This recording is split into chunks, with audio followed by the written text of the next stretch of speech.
Jadi naik menjadi 4, satu sudah meninggal kemarin, Ya. 3 sedang dirawat dan dikatakan positif yang 3.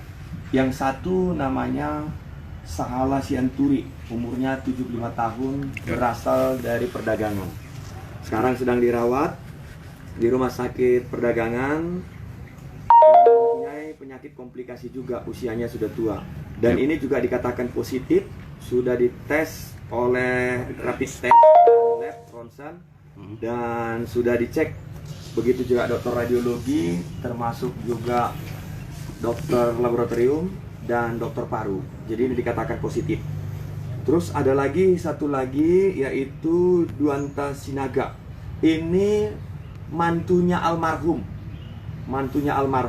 Ya. Usianya 37 tahun. Kebetulan dia tinggal di Perum Mandiri Karanganyar. Ini mantunya almarhum. Jadi dia juga dikatakan positif. Sekarang sedang kami jemput agar dibawa ke rumah sakit untuk dirawat juga di rumah sakit perdagangan. Dari hasil pengetesan kita kemarin, dari sampel yang kita periksa di rumah almarhum, itu ada 70 sampelnya. Satu dikatakan positif, yaitu mantunya ini. Satu dikatakan positif. Satu lagi adalah namanya Asima Siadari. Asima Siadari ini berasal dari Aiknatolu, tapi karena dirujuk dari rumah sakit perdagangan, sehingga dirawat sudah 3 hari di rumah sakit perdagangan ini juga sudah dikatakan positif.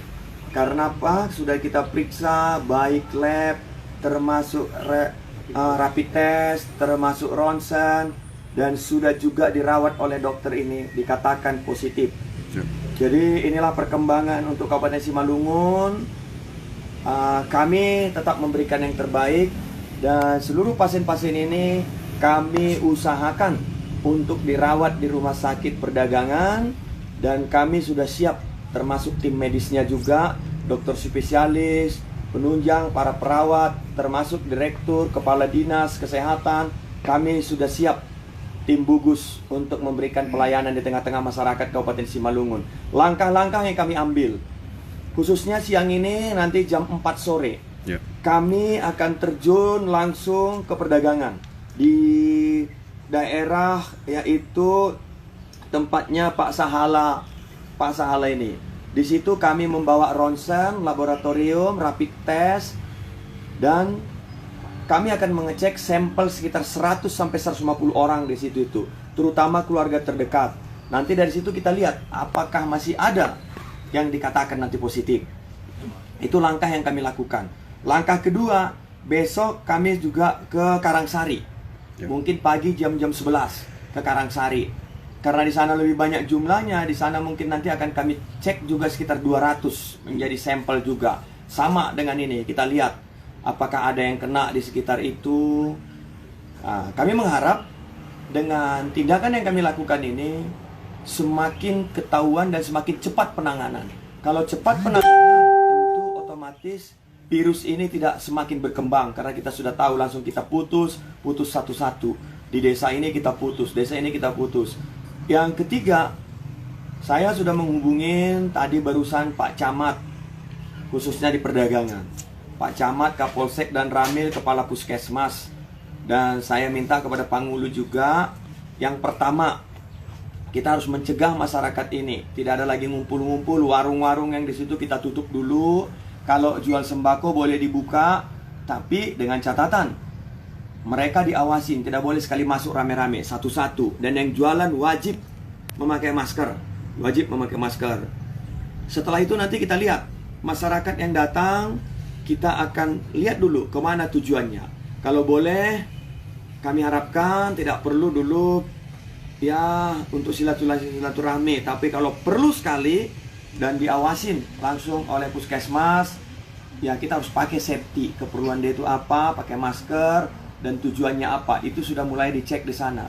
Bagi masyarakat, tadi sudah saya katakan, akibat ini yang kami lakukan ini untuk menyelamatkan masyarakat yang ada di situ.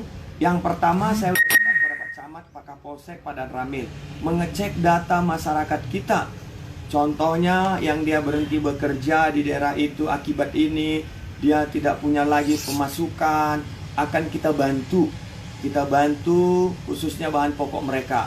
Mereka butuh beras, butuh ini, kita akan suplai nanti ke rumah itu, door to door kita akan berikan. Bagi yang mampu, ya kami harapkan marilah saling membantu. Janganlah bagi yang mampu juga dibebanin pemerintah, karena pemerintah juga tidak banyak uang, tapi kita ingin menyelamatkan masyarakat kita. Untuk itu, itulah langkah-langkah yang sudah kami ambil. Baik Pak, upaya yang dilakukan pemerintah Pak, apakah memang ada rencana mengisolasi lingkungan yang terdeteksi 3 positif corona tadi Pak?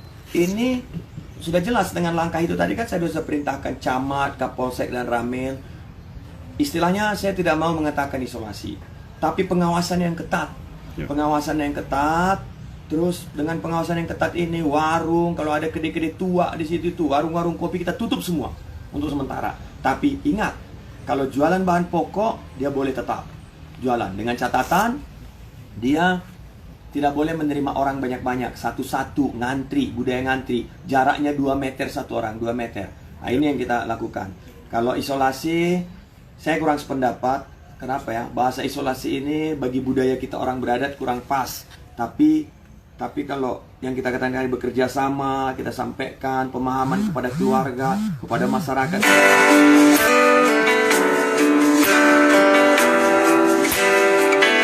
Rumah sakit boleh langsung, boleh ke puskesmas.